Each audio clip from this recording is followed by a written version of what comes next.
All right, we're back. Rob Ellis, Derek Gunn. What are you smirking about? Because I know what we're about to see. That's what I'm smirking at. So let me preface this by saying, Okay. thank goodness my wife is in meetings right now because I would not be able to finish this show today. I'm telling you right now. That's all. Okay, Tone. Do we have these? If we do, let's go one at a time. Let's go one at a time. Let's roll it. Here we go. That is Derek and Trish. Oh my God. So the hat is phenomenal. Look at the sunglasses. That looks like a young, like Dr. J, man. Like there's a lot going on there. That shirt. Look at the collar. I know, man. Look at that collar on that shirt. And then the whole the collar color, and then the red goes right down the middle too. That's not a scarf you're wearing, right? That's the shirt. That's the shirt, dude. Yep. We were on, let's see, that's Mission Beach in San Diego. Oh my goodness. We were like 19 or 20 years old. Late 70s, right? It's got to be late 70s. Yes. Look. Yep. Oh yeah, definitely. Look at Trish's hair, man. Look at the fro back in the day, man. I know. That is Gunner, that's a badass hat, man. That is awesome. Hey, that hat was in style before rap came out. Remember all the early rappers used to wear the bucket hat and stuff? I was rocking that before it was even popular, man. We're getting a lot of reaction off of this, man. A lot of reaction. I told you, man, I was Lincoln Hayes from the Mod Squad back then, man. Yep, looking like Shaft. Let's get Sugar Bear. Yes. Yes. You know, yes. Was a pimp. Yes.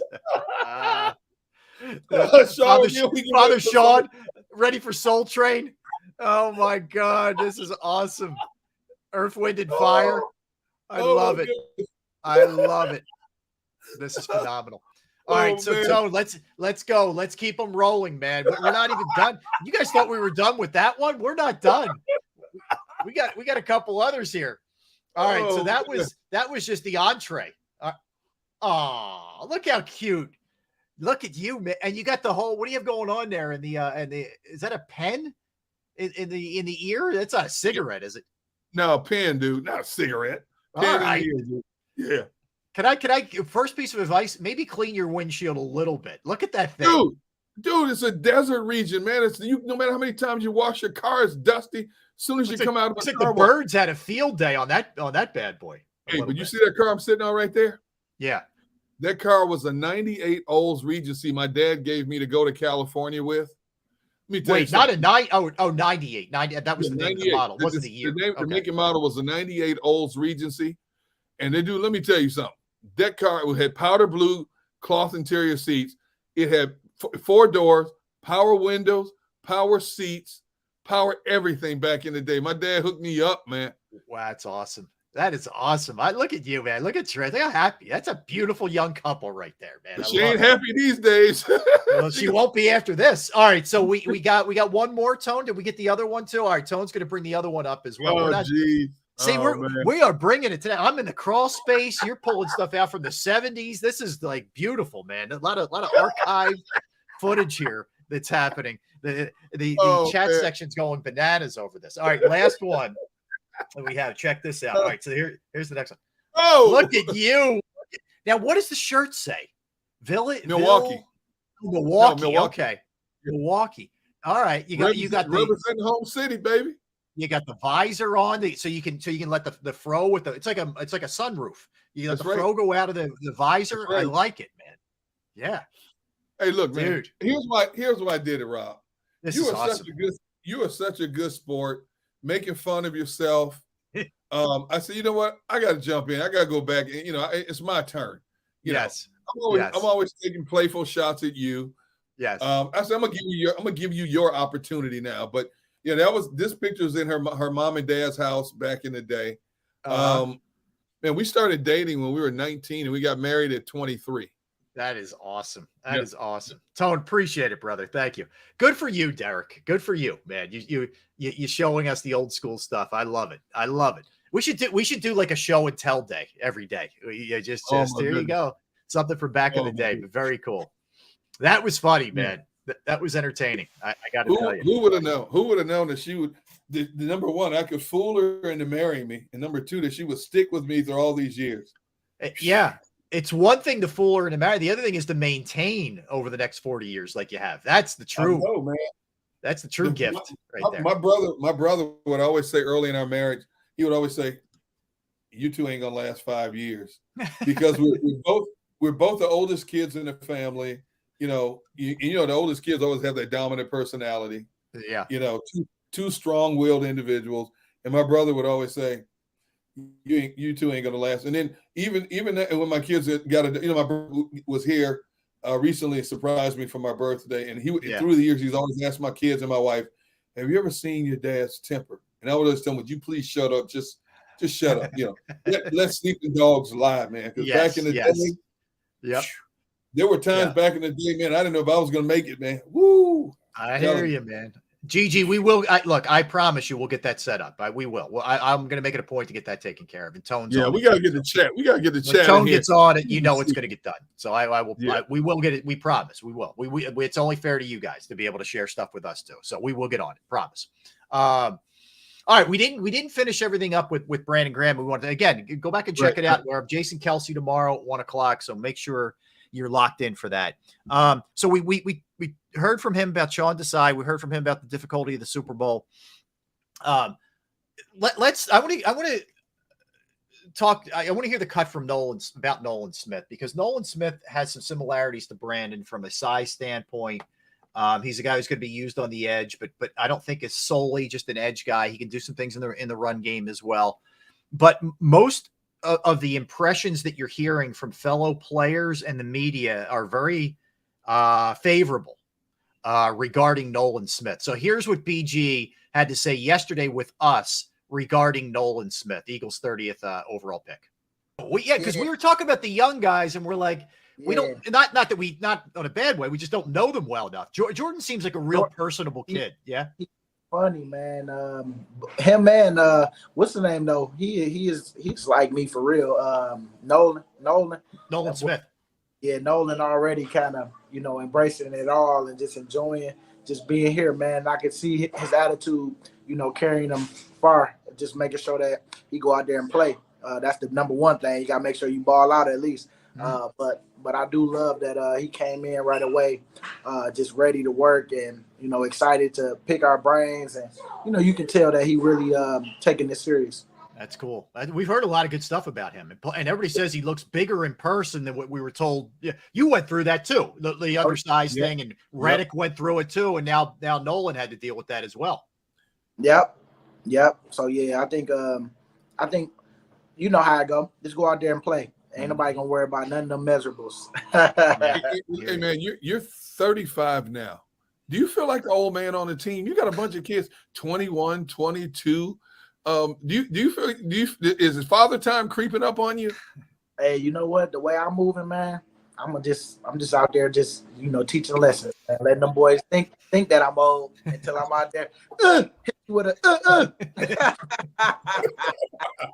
Hey, but no, it's been it's been a great just journey as far as like my role now on this team. I can even see it changing even more this year, especially if Nolan doing what he do. You know what I'm saying? Like, I just want to make sure I serve them boys, man, because at the end of the day, when they need me, I'm gonna stay ready for sure. But I just don't know.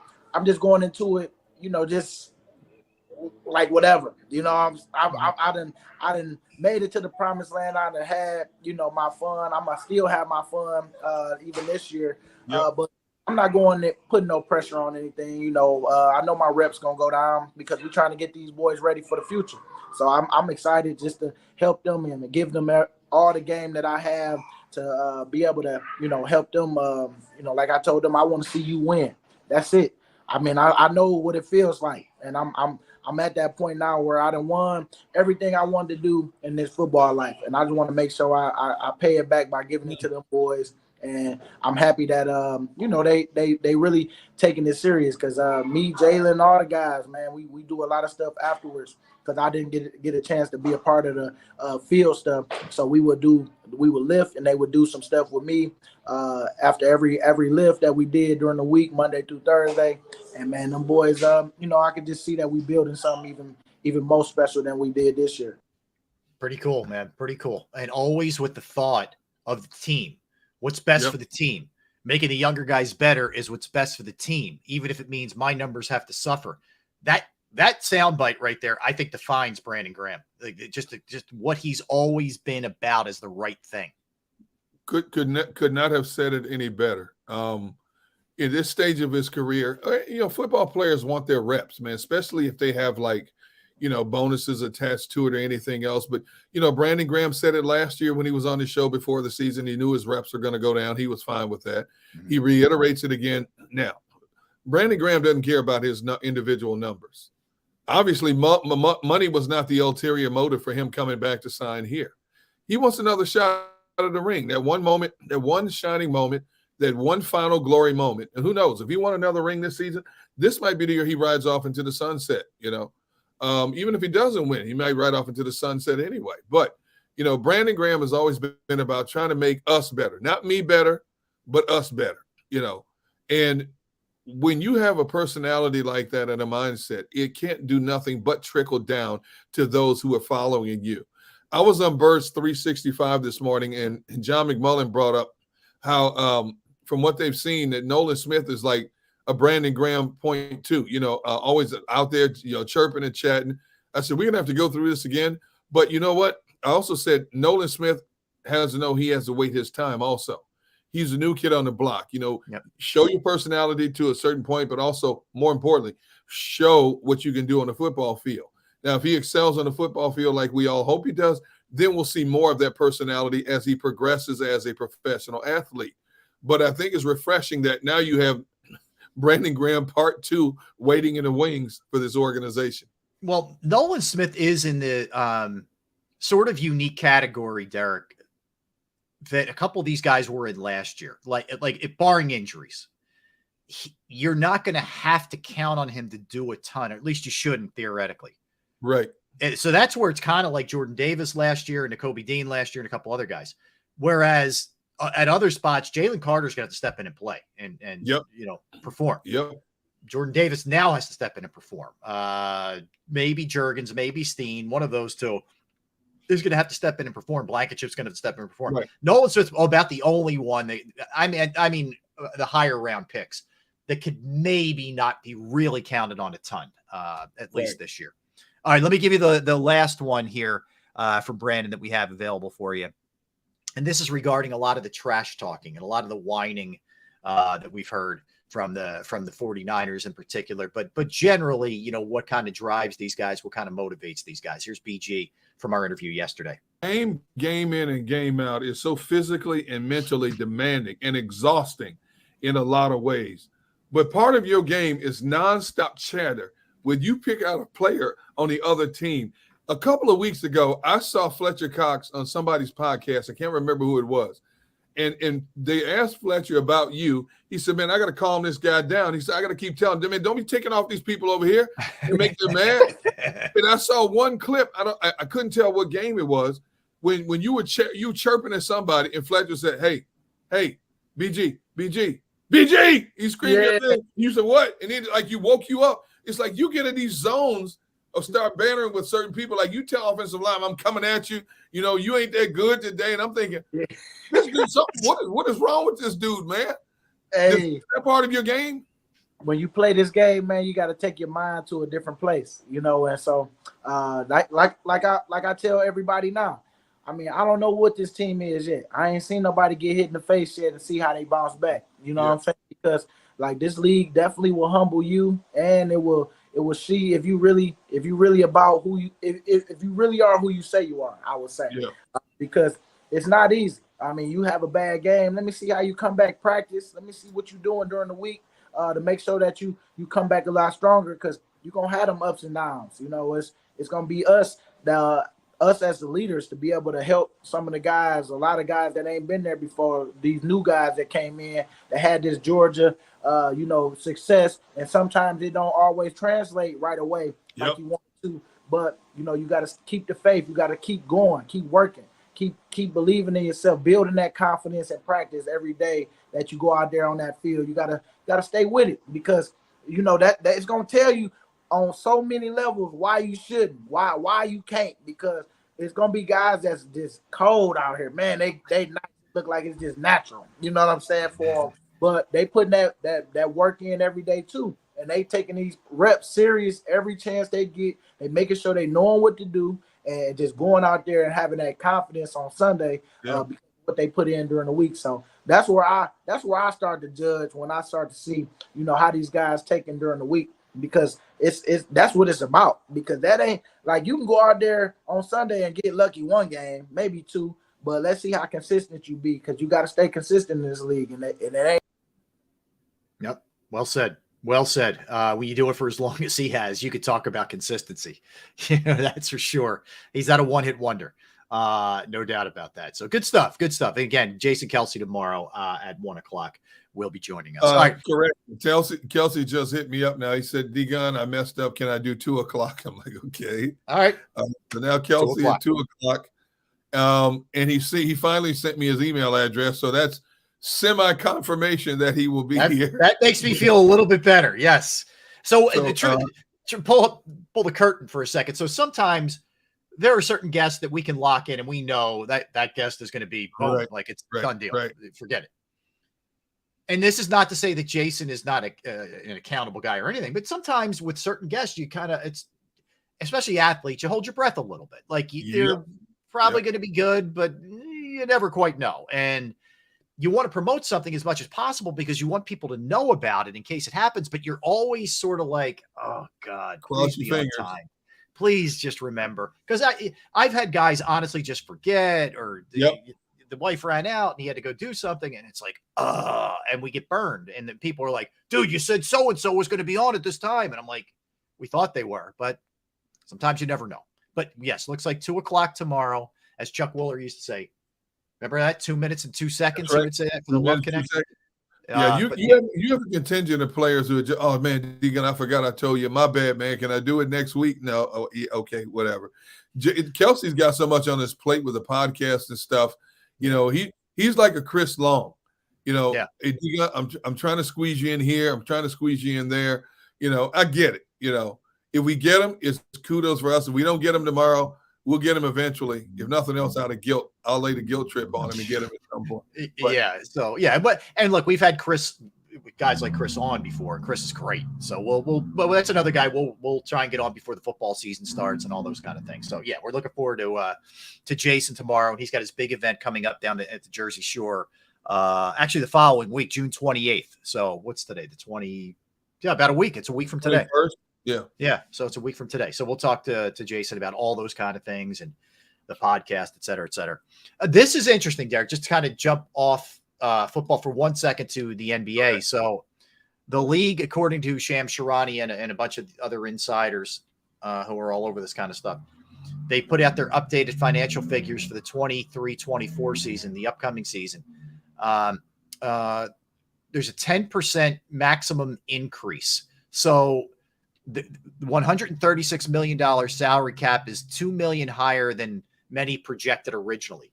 There's a $165 million luxury tax. That's $3 million higher than some people projected. So that's going to help both athletes and teams.